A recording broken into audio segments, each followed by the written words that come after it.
Welcome to the Fear and Greed Afternoon Report for Monday, the 27th of June, 2022. I'm Michael Thompson. Every afternoon, we've got the 5 things that happened today that you need to know about. So let's jump into it. Story number 1 today is the markets. What a day for the S&P ASX 200, closing up nearly 2% to 6,706 points. The local bourse had a very strong lead-in from Wall Street over the weekend, but all 11 sectors climbed today, with financials leading the way. All the big 4 banks were up. The best performer, though, was biotech company Imugene. Its share price soared, get this, 45% on positive news relating to a cancer treatment.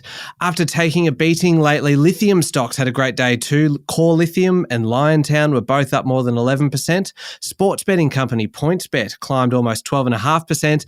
At the other end of the market, though, some of the big gold miners had a shocker. Evolution Mining down almost 22% after lowering production guidance.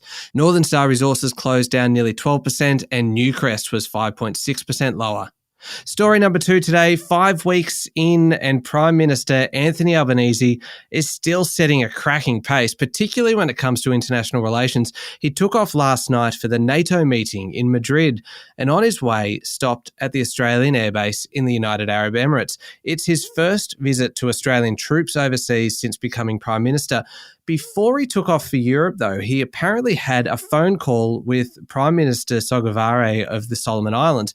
Now, that's a pretty significant development in the relationship between the two countries. It's the first phone call since the election, but it came after the Solomon Islands signed a security deal with China earlier this year, really sharpening the focus for the incoming Labor government on improving relations with our Pacific neighbours. Story number 3, we know there are a lot of scammers out there, but I reckon this is just getting a little bit ridiculous. The Australian Taxation Office has recently shut down something like 600 websites claiming to be the ATO. The Financial Review reports that the warning has been issued in the lead up to tax time as part of a briefing to the Australian Cybersecurity Centre. Apparently, the ATO has millions of hits on its firewall every day, and since hackers can't get through in order to steal details, they just try to impersonate the ATO instead. Another interesting stat, $1.2 billion in invoices is transacted every year through the local economy. And so that's why the ATO is now calling on businesses to shift away from emails and PDFs and move towards specialist software that's got a bit of built-in security. Story number 4, Russia has defaulted on foreign debt for the first time in more than a century. The country's obviously been hit hard recently by Western sanctions as a response to the invasion of Ukraine, and now it's run out of time to pay about $100 million in interest payments on foreign debt, even though it says it's got the money to pay it. So what's it all mean? Bloomberg says the default is largely symbolic because the damage has already been done to the Russian economy and to the local markets there.